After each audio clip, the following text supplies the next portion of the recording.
Hey everyone.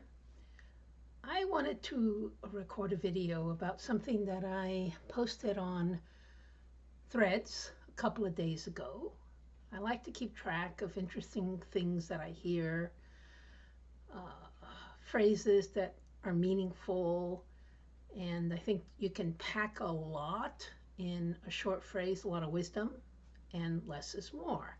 So I keep track of things that either enter my mind, or more frequently I actually hear from somebody else, and I think, there's something very useful in that phrase. So a couple of days ago I put a thread on Threads and included I don't know, maybe about a dozen of these phrases, and very short, uh, I think always just one sentence.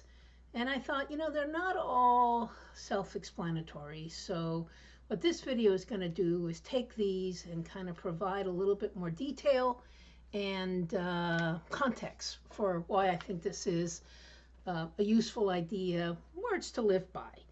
So I'm going to do maybe 3 or 4 every video so that they're not too long.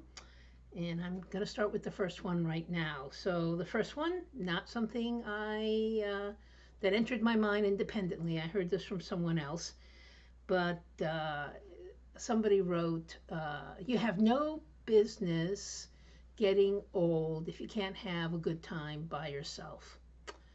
And since I am old, I'm 68 and will turn 69 in the fall, I'm always looking for good advice on how to navigate the old part of life.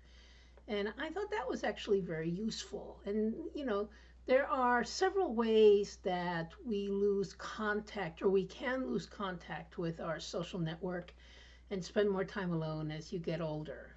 So, if you're a couple and you have kids, you become empty nesters. And many of these couples actually have problems adjusting to being empty nesters and kind of like break up after their children go off to lead their own lives. I think having children tended to mask what they no longer had in common, or compensated for what they no longer had in common, and it kind of falls apart when the children go. Um, you quit work as you get older. I'm semi-retired, more retired than semi, I would say. And a lot of your social network and a lot of your person-to-person contact occurs at work. And when that routine is gone, I think a lot of people really don't know what to do with themselves. And I think a lot of people who put off retiring are in some ways afraid, concerned about being lonely or not having contact with other people when they retire. And a third way you end up lonely as you get older, and this is really the saddest way, is people die. And even before COVID, I had 3 very dear friends in my life have passed. And countless other acquaintances, people that were in my network, have also perhaps often succumbing to COVID.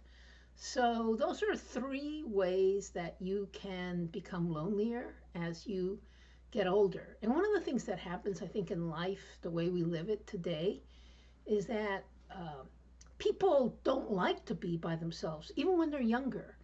And, they have to Zoom, or they have to get together, or they play video games with other people, and they don't develop the muscle skills that you need to be an effective single person. And I think it would be a good thing to not be so frenzied and always having to be doing something with other people. Kind of learning to be introspective, although I think this is probably a very difficult message for extroverts to hear. But anyway, that's the first aphorism, that you don't have any business getting older if you can't have a good time with just yourself.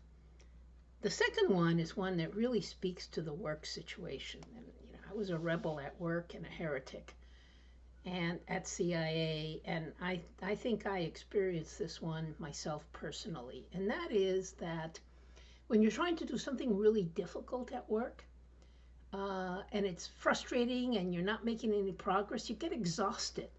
And when you become exhausted, that is often mistaken for cynicism.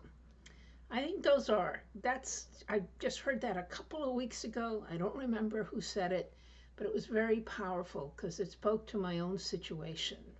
At one point in my career at CIA, I couldn't get a good job because people said I was cynical and negative. And I'm not a cynical person by nature, and I don't particularly think I'm negative.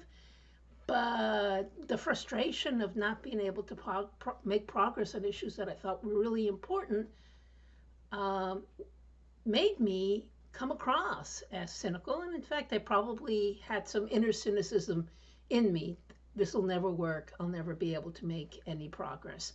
And this is a message that I think the individual rebel at work needs to hear, but also people, if you're in a management position and you're overlooking people who have, if you're supervising people who have a real passion for their jobs and want to make a difference, and all of a sudden they seem to not care anymore or be kind of grumpy, and don't assume that they're being cynical or that they've inherently given up.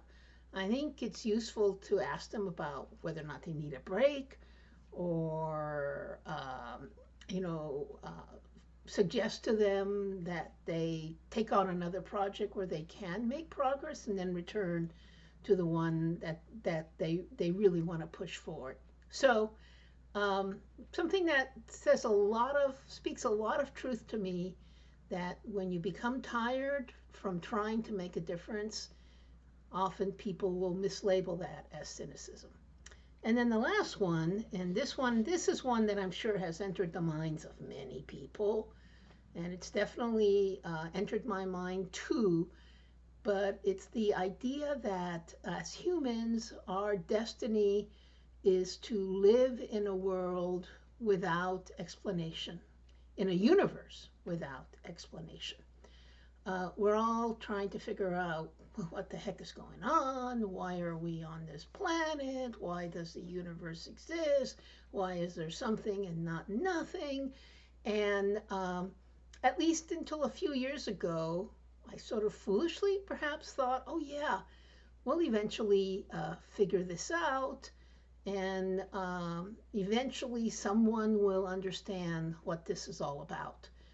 And as I've gotten older and I've seen several generations of physicists come up with one explanation after another that was found unsatisfactory, I'm beginning to think that our destiny is, in fact, to exist in a world and a universe without explanation. The way I like to think about it is like if I were a time traveler and 5,000 years from now, I could go and visit Earth as it existed then. Well, first, I'd be really excited that Earth still existed, right? With all the apocalyptic doomsayers, it would be nice to go 5,000 years into the future, and like Chicago is still there, our culture is still there, our civilization is still there. But I think that when I showed up there, I would find that the humans of that time, perhaps by then, like the whales and the dogs have joined in the community of knowledge, and maybe cats, although I kind of think cats have always secretly known the meaning of existence. But never mind. When I talk to them, I think my guess is that they'll still be as confused as we are today, that our destiny as humans is to exist in a universe without explanation. So those are the three that I'm going to tackle in this first video. If you want, you can follow me and read all the other aphorisms and sayings on Malunis, on Threads. I am basically Malunis, Milouness, on just about every social network. And I welcome your comments. Let me know what you think about what I said, what you disagree with, how I could have said it differently, how you see it differently. And I want to thank everyone in particular who actually is still listening at this moment. Thumbs up. So thanks for listening.